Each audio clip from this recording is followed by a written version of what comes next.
புத்தகம் எழுதுவதற்கு அடிப்படையில் நமக்கு உடற்பயிற்சி செய்யணும். அப்பதான் புத்தகம் எழுத முடியும். அது மாதிரி புத்தகம் படிக்கிறதுக்கு கூட நம்ம உடற்பயிற்சி செய்யணும். அப்பதான் புத்தகம் படிக்க முடியும். புத்தகம் படிக்கிறது ரொம்ப எளிதான செயல் கிடையாது. டிவி பார்க்குற மாதிரி எளிதான செயல் கிடையாது. டிவி பார்க்குற மாதிரி, மொபைல் ஃபோனில் பொழுதுபோக்குற மாதிரி ரொம்ப எளிதான செயல் கிடையாது.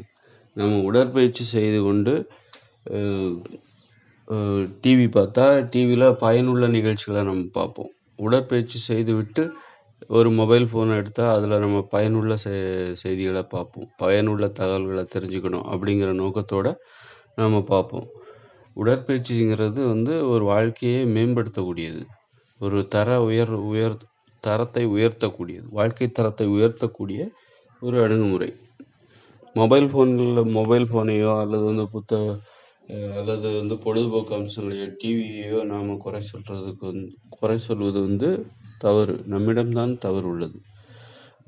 நாம் செய்கிற தவறு என்னென்னா உடற்பயிற்சி செய்கிறது கிடையாது. பெரும்பாலானவர்கள் உடற்பயிற்சி செய்கிறது கிடையாது. உடற்பயிற்சி செய்யலைனாலே அவருடைய வாழ்க்கை தரம் அன்றைய தினம் குறைந்துவிடும்.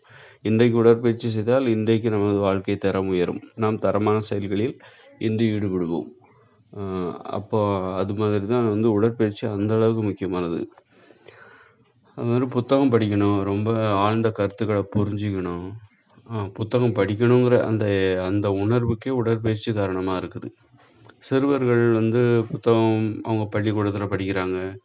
அவங்க எப்படி புத்தகம் படிக்கிறாங்க அப்படின்னா, அப்புறமா எல்லாருமே பள்ளிகளில் படிக்கிற அத்தனை பேருமே புத்தகங்களை படிக்கிறார்கள். பள்ளி பாட புத்தகங்களை படிக்கிறார்கள்.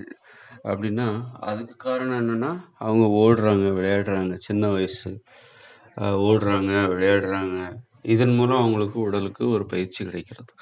அந்த பயிற்சி அதனால சின்ன வயசில் உள்ளவங்க புத்தகம் படிக்கிறது அவங்களுக்கு அந்த அளவுக்கு இயல்பாக இருக்கும். அதுவே பெரியவங்க உடற்பயிற்சி செய்கிற பழக்கம் இந்தியா போன்ற ஒரு பின்தங்கிய 3ஆம் தர நாடுகளில் உடற்பயிற்சி செய்கிற பழக்கம் மிக மிக குறைவு. அதற்கு வாய்ப்புகளும் குறைவு.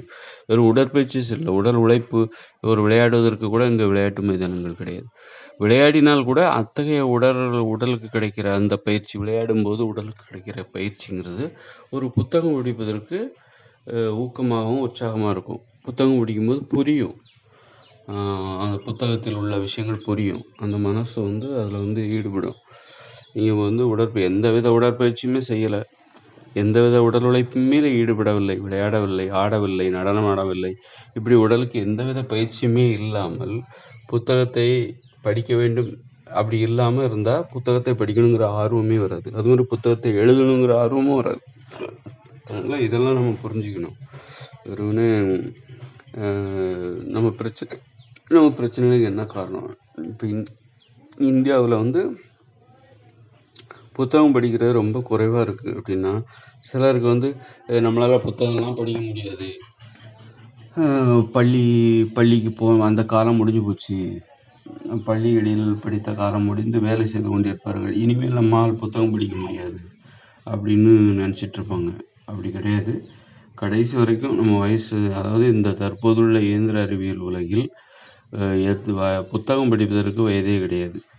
புத்தகம் படிப்பதற்கான அந்த ஊக்கம் நமக்கு இந்த உலகம், தற்போதுள்ள இயந்திர அறிவியல் உலகம் வழங்கி கொண்டே தான் இருக்கும்.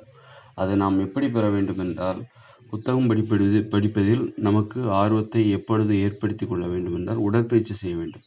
அப்பொழுதுதான் அந்த புத்தகம் படிப்பதற்கான ஆர்வம் நமக்குள் இயல்பாகவே எழும். புத்தகத்தையும் ஈடுபாட்டோடும் ஒரு மனநிலையை ஒருமுகப்படுத்தி கொண்டு அந்த புத்தகத்தை படிக்கவும் முடியும். அதனால் உடற்பயிற்சி செய்வதன் மூலம் புத்தகம் எழுதவும் முடியும். புத்தகம் படிப்பதற்கும் உடற்பயிற்சி செய்ய வேண்டிய நிர்பந்தம், கட்டாயம் எல்லாம் இருக்கிறது. இதனையெல்லாம் புரிந்து கொண்டு தான் நாம் புத்தகத்தை படிக்க வேண்டும். நன்றி.